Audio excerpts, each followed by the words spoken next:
مسلمان عام طور سے اسلام اور قرآن اور رسول صلی اللہ علیہ وسلم کے بارے میں سوالات کو لے کر آفینڈ ہو جاتے ہیں۔ تو سب سے پہلے یہ مزاج بنائیں کہ سوال کرنے والے کے سوال کو آپ پازیٹیو انداز میں لیں۔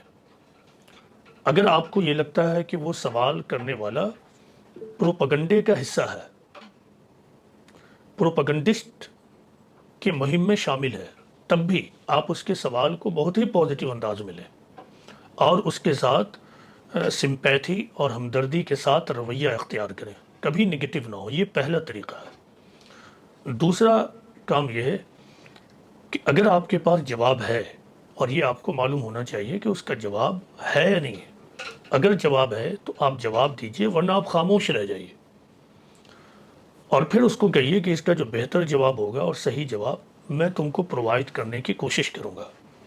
اور اس سلسلے میں جو پازیٹیو لٹریچر آپ کے پاس ہو تو وہ لٹریچر پرووائڈ کر دیجئے، خواہ ہارڈ کاپی کے روپ میں یا سافٹ کاپی کے روپ میں۔